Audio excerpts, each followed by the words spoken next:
Hello दोस्तों, नमस्कार, प्रणाम। मैं हूं डिम्पल और आप लोग देख रहे हैं हमारा यूट्यूब चैनल स्पेशल क्लास। आज इस क्लास में हम बताने वाले क्लास 10th के जो बच्चे इस बार क्लास 10th के एग्ज़ाम देने जा रहे हैं बोर्ड में 2024 के बोर्ड एग्जाम में जो बच्चे एग्ज़ाम देने जा रहे हैं उनके लिए बहुत ही MVBI क्वेश्चन हम लेके आए हैं। 2 ठो क्वेश्चन है। आज हम बहुत ही आसान तरीके से बताएंगे आप लोगों को, जो आप लोग के दिमाग में बहुत बढ़िया से चल जाएगा और बहुत ही बेसिक ऐसे ही हमारे क्लास में बने रहिएगा। इससे बढ़िया बढ़िया क्लास 10th का हो गया, 9th 8 6 5 का सबका हम वीडियो डालते रहेंगे। खाली आप इस वीडियो को स्किप ना करिएगा, शुरू से लेकर लास्ट तक देखिए। बहुत ही आसान तरीके से बताएंगे आप लोग को। देखिए देखिए पहला क्वेश्चन क्या कह रहा है। पहला क्वेश्चन की सिद्ध करना है, सिद्ध करें कि √3 एक अपरिमेय संख्या है। क्या कह रहा है कि सिद्ध करें कि √3 एक अपरिमेय संख्या है। तो हम तो जानते हैं कि √3 एक क्या है, अपरिमेय संख्या। क्या है? अपरिमेय संख्या। हम जानते हैं कि अपरिमेय संख्या √3 है। लेकिन हमको क्या करना है, सिद्ध करना है कि √3 एगो क्या है, अपरिमेय संख्या। दूसरा क्वेश्चन देखिए, क्वेश्चन 2 क्या कह रहा है कि 12 और 9886 का यूक्लिड एल्गोरिथ्म का प्रयोग करके बनाना है। तो देखिए इसका फॉर्मूला होता है, और फॉर्मूला के छोड़िए, फॉर्मूला को छोड़िए आप लोग, हम फॉर्मूला को बहुत अच्छे से बता देंगे कि आपको फॉर्मूला याद करने का जरूरत नहीं पड़ेगा। हम बिना फॉर्मूला का बताएंगे। देखिए क्या करते हैं कि ये दूसरा क्वेश्चन हम मिटा देते हैं। पहले पहला क्वेश्चन हम बताते हैं आप लोगों को। चलिए मिटा दिए हैं। चलिए देखिए पहला क्वेश्चन क्या कह रहा है। चलिए पहला क्वेश्चन हम लोग बनाते हैं। क्या कह रहा है कि सिद्ध करें कि √3 एक अपरिमेय संख्या था। हम जानते हैं कि √3 क्या है, एक अपरिमेय संख्या है, लेकिन हमको सिद्ध करना है।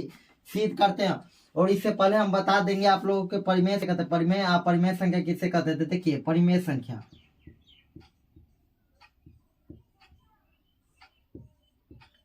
परिमेय संख्या को शॉर्ट में हम बताते हैं कि परिमेय संख्या को P/Q के रूप में लिखा जाता है। P/Q के रूप में लिखा जाता है। और अपरिमेय संख्या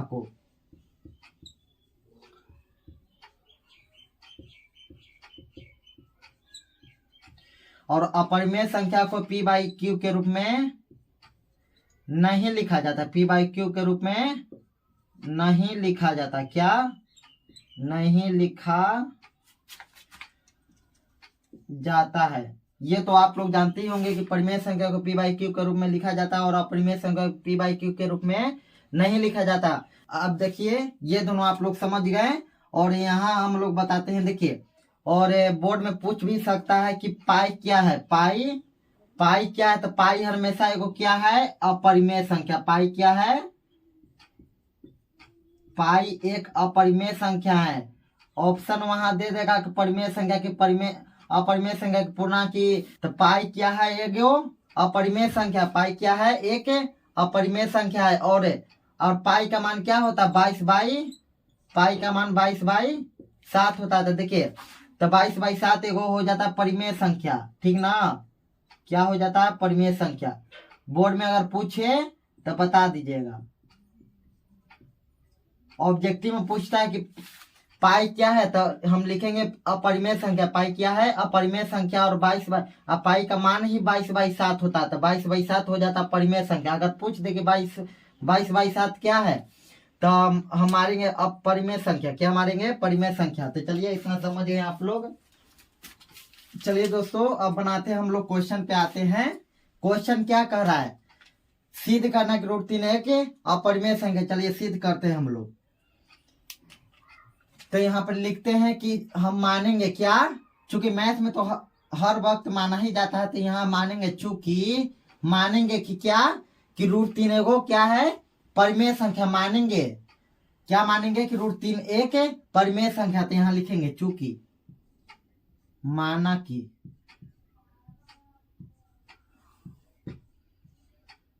√3 एक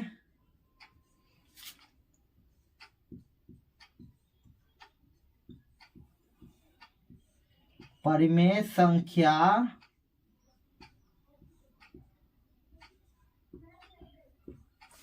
चूंकि हम मानेंगे क्या, कि माना कि √3 एक परिमेय संख्या है तो यहाँ पर लिख देंगे कि तो परिमेय संख्या पी बाई क्यू के रूप में लिखा जाता है, तो यहाँ लिखेंगे चूंकि पी बाई क्यू क्या परिमेय संख्या को ही लिखा जाता है पी बाई क्यू के रूप में, तो यहाँ हम लिख देंगे। अब बराबर में क्या है, रूट 3 है, √3, तो यहाँ √3 यहाँ लगा देंगे। और बताएंगे यहाँ हम बताएंगे ना कि परिमेय संख्या की परिभाषा से, कि हम परिमेय संख्या की परिभाषा से हम यहाँ लिखे हैं, तो यहाँ लिखेंगे चूंकि परिमेय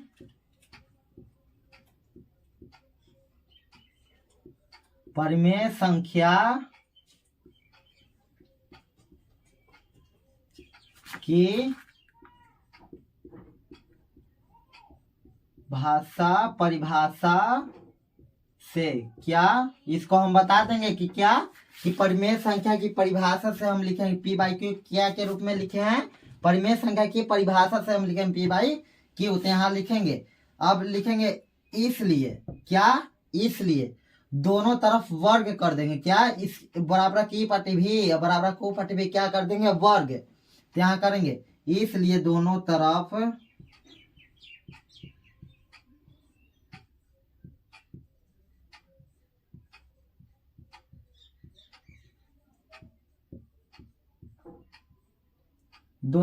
वर्ग करने पर, तो यहाँ पर लिख देंगे कि दोनों तरफ वर्ग करने पर, तो यहाँ लिखेंगे पी बाई क्यू, इसको हम क्या करेंगे, वर्ग करेंगे, तो क्या करेंगे, वर्ग, तो ये पट्टी हम वर्ग कर देंगे, इसको ही वर्ग बोलते हैं। अब बराबर को पट्टी क्या है, √3 है, √3, तो √3 का भी हम क्या कर देंगे, वर्ग। तो देखिए तो यहाँ क्या हो जाएगा, आगे देखिए आगे, तो यहाँ कह रहा है कि पी बाई क्यू को वर्ग हम कर दिए ना, तो पी के वर्ग करें, पी के वर्ग, तो पी का स्क्वायर क्या होगा, पी स्क्वायर ना, वर्ग किए हैं तब पी के स्क्वायर। अब बटे में क्यू का भी वर्ग करना है, तो क्यू के भी क्या हो जाएगा, स्क्वायर। अब बराबर √3 का स्क्वायर कर रहा था, देखिए तो यहाँ स्क्वायर से क्या हो जाता है, स्क्वायर से रूट खत्म हो जाता है। आप लोग तो जानते ही होंगे कि स्क्वायर से रूट हर वक्त स्क्वायर से रूट खत्म हो जाता है, स्क्वायर से रूट खत्म हो जाता है। देखिए 3 इसका मान आ जाएगा। देखिए नहीं आप लोग समझे तो देखिए, अगर रूट में कितना भी संख्या रहे, क्या कितना भी संख्या, तो रूट में 3 दे दिया, रूट में 3 इसका कह दिया स्क्वायर, तो जब इसका स्क्वायर कहेगा ना तो इसका बाहर आ जाते, जितना संख्या रूट में रहता है ना, जब उसका स्क्वायर कहेगा ना तो रूट के बाहर उतने संख्या आएगा। अब देखिए अब √3 का स्क्वायर कहा, तो √3 का स्क्वायर हम ऐसे ना लिखेंगे, √9, 3 का स्क्वायर 3 3 के 9, तो √9 में ना लिखेंगे, और √9 के से बाहर निकलता है, तो 3 से ना, तो 3 देखिए निकल गया 3 ना। और कोई कह दे कि √5 का स्क्वायर कितना होगा, √5 का स्क्वायर क्या होगा, तो यहाँ √5 स्क्वायर कर दिया तो हम कह देंगे कि 5 होगा। देखिए क्योंकि √5 का स्क्वायर कितना होगा, √5 का स्क्वायर तो √25 ना हो जाएगा, और √25 कैसे निकलेगा, 5 से, तो देखिए 5 से, तो अगर रूट के अंदर कितना भी संख्या रहे, अब अगर स्क्वायर कह दे कोई तो स्क्वायर कहेगा तो उतने संख्या बाहर निकल जाता है। देखिए तो आप लोग समझ गए। अब चलिए इतना हम लोग समझ गए। अब देखिए आगे, अब क्या करना है, पी स्क्वायर बटे क्यू स्क्वायर बराबर 3 हो गया, तो यहाँ हम लिखेंगे, तो ऊपर में पी स्क्वायर जस के तस लिखेंगे, पी स्क्वायर जस के तस, और नीचे में क्या हो जाएगा, 2 बराबर पड़ गया, तो पहला बराबर कैसे कर दीजिए। अब देखिए पी स्क्वायर ऊपर लिख दिया, नीचे क्यू, हर वक्त क्या होता है, तिरछा तिरछी क्या होता है, गुना, तिरछा तिरछी गुना ना होता है, तो तिरछा तिरछी गुना करेंगे, तो नीचे के गो क्यू है, नीचे 2 गो क्यू है, तो जब 2 गो क्यू है तो एगो क्यू के ओरने बैठेंगे तो क्या हो जाएगा, उधर 3 क्यू ना हो जाएगा, नीचे खाली क्यू ना बच जाएगा, तो नीचे खाली क्यू, अब बराबर के ऊपर क्या हो जाएगा, 3 क्यू ना, एगो क्यू जाएगा तो 3 क्यू ना हो जाएगा। तो देखिए सिद्ध हो गया, तो यहाँ हम लिखेंगे चूंकि सिद्ध हो गया, तो यहाँ पर हम लिखेंगे चूंकि परिमेय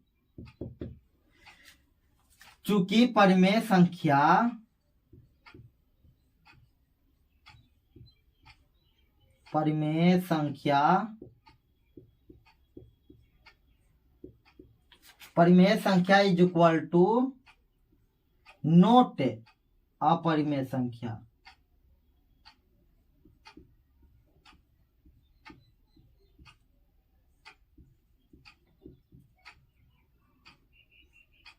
क्या? परिमेय संख्या इज इक्वल टू नोट अपरिमेय संख्या।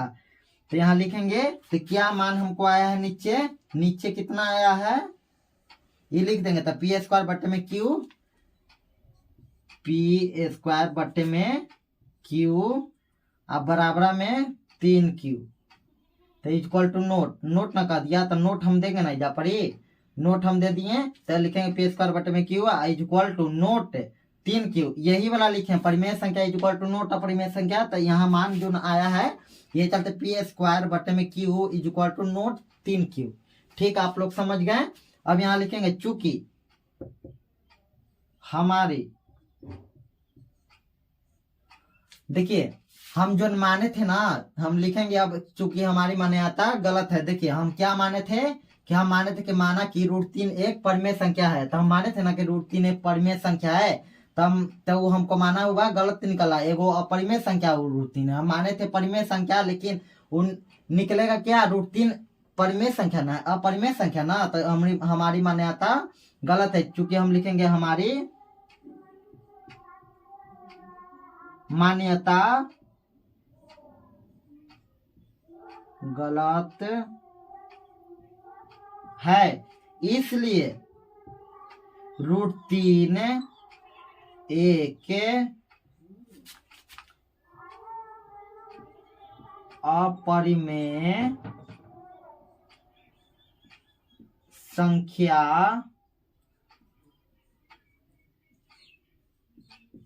है, इसलिए √3 एक परिमेय संख्या। बस बोर्ड में आपको इतना लिख देना है, इतना बन जाएगा, ये तो 2-3 लाइन में बन जाएगा। और इतना इसके बारे में हम लिख देंगे कि चूंकि परिमेय संख्या इज इक्वल टू नोट अपरिमेय संख्या। ये तो हम लोग जान ही करें कि परिमेय संख्या इज इक्वल टू नोट होता नहीं होता है अपरिमेय संख्या। इसलिए जितना मान यहाँ आया है ना, जितना आंसर में मान आएगा ना बस वही भर देना है। जब पी स्क्वायर बटे में Q is equal to not 3q आया है। चूंकि इसलिए मानेंगे कि चूंकि जो ना हम माने थे ना वो क्या है हमारा गलत है, मान्यता गलत है, इसलिए √3 क्या है एक अपरिमेय संख्या है। तो चलिए ये सिद्ध हो गया। हर बार लगातार एग्जाम में पूछता है, ये लगातार क्वेश्चन एग्जाम में पूछता है 10th के बोर्ड में। तो देखिए आप लोग को तो 2 नंबर में 2 नंबर दम पक्का आ जाएगा। अब चलिए दूसरा क्वेश्चन में चलते हैं। चलिए स्क्रीनशॉट लीजिएगा तो ले लीजिए।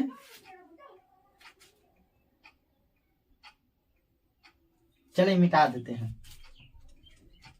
चलिए दोस्तों हम लोग अब दूसरा क्वेश्चन में आए हैं। जो पहले लिखे थे वही क्वेश्चन दूसरा है। क्या कह रहा है दूसरा क्वेश्चन में कि 12 और 9886 का यूक्लिड एल्गोरिथ्म का प्रयोग करके बनाना है। क्या यूक्लिड एल्गोरिथ्म का प्रयोग कर बनाना। तो देखिए यहाँ देखिए क्या कह रहा है, यूक्लिड एल्गोरिथ्म का प्रयोग करके। ये भी हर बार एग्जाम में पूछता है, 2 नंबर का पूछता है हर बार एग्जाम में, 2 नंबर का पूछता है। 2 नंबर में ये भी पूछता है, ये भी 2 नंबर में हर बार पूछता है। देखिए क्या कर रहा है कि यूक्लिड एल्गोरिथ्म का प्रयोग करके बताना है। इस टाइप का पूछेगा आपको, इस टाइप का पूछेगा, ऐसा ही क्वेश्चन पूछेगा लेकिन थोड़ा अलग पूछेगा, अलग टाइप का। बाकी लेकिन क्या कर रहा है यूक्लिड एल्गोरिथ्म का प्रयोग कर करते हम जानते हैं पहले कि यूक्लिड एल्गोरिथ्म का क्या होता है। तो देखिए यूक्लिड एल्गोरिथ्म का प्रयोग कर बताना है। तो हमें देखिए इसका फॉर्मूला एगो होता है। क्या होता है फॉर्मूला, क्या होता है फॉर्मूला। तो देखिए फॉर्मूला क्या होता है, देखिए फॉर्मूला होता है, देखिए फॉर्मूला होता है ए बराबर BQ प्लस R। यही होता है यूक्लिड एल्गोरिथ्म का फॉर्मूला। क्या होता है यूक्लिड एल्गोरिथ्म का फॉर्मूला होता है ए बराबर BQ प्लस R। बी या क्यू के हरदम बीच में हरदम को क्या रहता है गुना। तो ए बराबर BQ प्लस R। तो पहले हम करते हैं। तो देखिए क्या कह रहा है कि 12 और 9886 का यूक्लिड एल्गोरिथ्म का प्रयोग कर बनाना। तो देखिए भागा को देखो, देखिए भागा को ही कहते हैं यूक्लिड एल्गोरिथ्म। अब देखिए 12 और 9886 में हम भाग लगाएंगे। देखिए यहाँ लगाइए अलग, 12 और 9886, 12 में लगाना है भाग कैसे,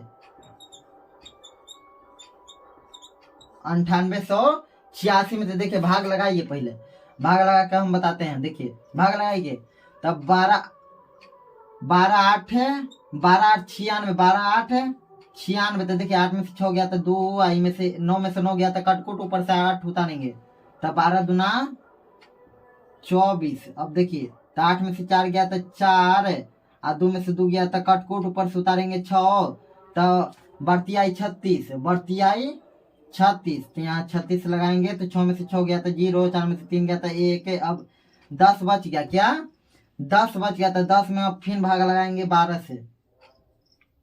नीचे जितना बचेगा उसमें जहाँ यहाँ जितना रहेगा ना वही यहाँ पर ही डालेंगे भाग में। तो देखिए 10 में अब 12 लगाइए, तो एक बार में 10 कट गया, और 2 में से 0 तो 2।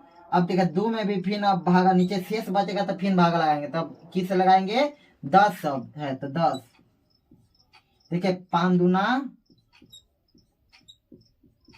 चलिए कट गया ना, तो नीचे कितना बचा, शेषफल कितना बचा 0, शेषफल कितना 0। तो यहाँ से हम बनाएंगे, तो देखिए फॉर्मूला पहले देखिए, a बराबर बी क्यू प्लस आर, ए बराबर बी क्यू प्लस आर होता है। तो देखिए ए होता है हरदम क्या, ए होता है जो यहाँ पर जितना रहता है ना संख्या बीच में वो होता है ए। और देखिए अब बी होता है, ये होता है बी, कौन होता है जो भाग जिससे हम भाग लगाते हैं ना वो होता है बी। बी क्या होता है जिसे हम भाग लगाते हैं वो क्या होता है बी। और देखिए जो भागफल आ जाता है उसको हम क्या कहते हैं, क्यू बोलते हैं, क्या क्यू। जो भागफल आ जाता है ना उसको हम क्या कहते हैं, क्यू। और जो नीचे बच जाता है ना शेष में, क्या नीचे जो बच जाता है शेष में ना उसको हम क्या कहते हैं, शेषफल। उसको हम आर से सूचित करते हैं। जो देखिए इसमें भी शेषफल बचा था क्या 10 ना, इसके नीचे 10 है ना बच गया था, तो यह शेषफल था ना, तो इसका भी शेषफल कितना है आर है ना, आर 10 आर है, ठीक ना। और इसका भी शेषफल बचा है आर, तो ये 0 आर है, ठीक ना। तो देखिए यहाँ समझते शेषफल यहाँ बच जाएगा ना, बस वो शेषफल है, तो उसको आर से शेषफल बच जाए तो उसको हम आर से डिनोट करते हैं, ठीक ना, आर से उसको लिखते हैं। तो देखिए यहाँ लिखते हैं हम लोग, तब 12 और 96, तो यहाँ लिख देंगे इसलिए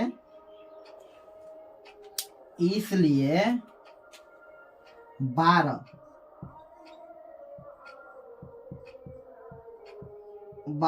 और 98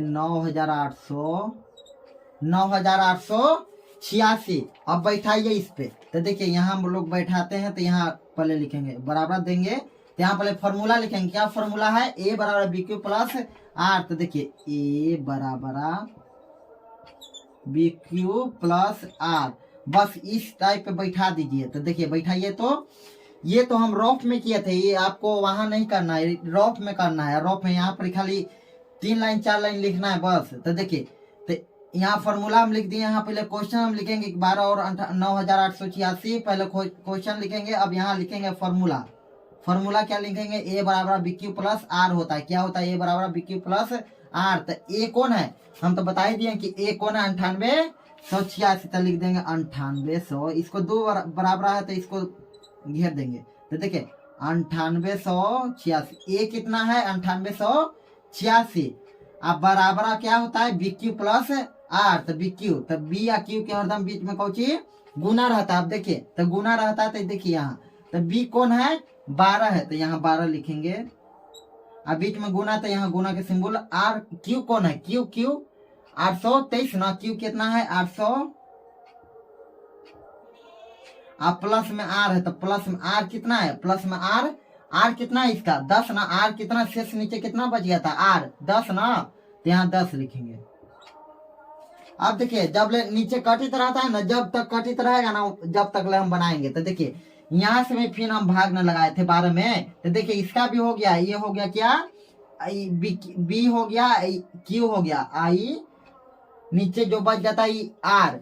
देखिए यहाँ पर ये भी हो गया क्या, शेष बच गया था ना, तो यार हम यहाँ लिखेंगे। लेकिन जो फिर बनाएंगे ना इसका जो बनाएंगे ना, तो फिर बीच में ए हो जाता है, बीच में ए, आई हो जाता है बी, आई हो जाता है क्यू, आई नीचे बच जाता है जो आर।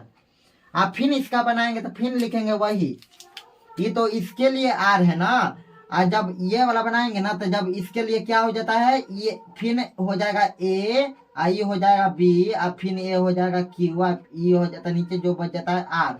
ऐसे ही करते करते टाइप में हम बनाते जाते हैं। तो देखिए यहाँ लिखेंगे, फिर बराबर देंगे। अब 9886 बराबर लिख दे तो 12 गुना 823 प्लस में क्या 10। अब क्या लिखेंगे, अब 12 के लेंगे, फिर ए लेंगे, फिर ए लेंगे, नीचे फिर न लगाए थे तो फिर भागा लगाया था, फिर लेंगे। अब क्या लेंगे ए, तो 12 फिर लेंगे, तो यहाँ लिखेंगे 12।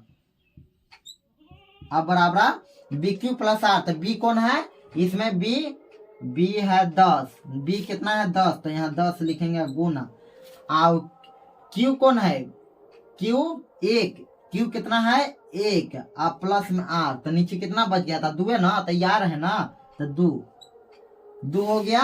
अब देखिए, अब फिर जब तक कटेगा नीचे ले, जब तक भागा जाते रहेगा, जब तक हम लगाते जाएंगे। अब फिर लेंगे, फिर ना यहाँ से आया था, फिर नया ना आया था, तो देखिए फिर ए लेंगे 10, फिर ए लेंगे कितना 10 लेंगे। अब बराबर बी क्यू प्लस आर, तो बी कौन है, तो बी इसका 2 न है, बी कितना है 2 गुण क्यू कौन है 5 ना, तो यहाँ 5, और यहाँ प्लस न है, प्लस ना तो प्लस। अब आर कौन है इसका 0 ना, तो 0 ले लेंगे। अब देखिए, अब लिखेंगे आंसर, इसलिए देखिए अब लिखेंगे इसलिए HCF बराबर, अब लिखेंगे इसलिए लास्ट में HCF बराबर क्या हो जाएगा, जो लास्ट में जिस अंक से कटता है ना पूरे, जब लास्ट में जिस अंक से कटता है पूरे कट जाए ना, उसको हम क्या कहते हैं, उसको हम आंसर करते हैं। तो देखिए लास्ट में कितना से कटा है, 2 से ना कटा है, लास्ट में पूरे कैसे कटा है 2 से ना, तो यहाँ 2 आंसर लिख देंगे, इसलिए HCF बराबर 2 आंसर।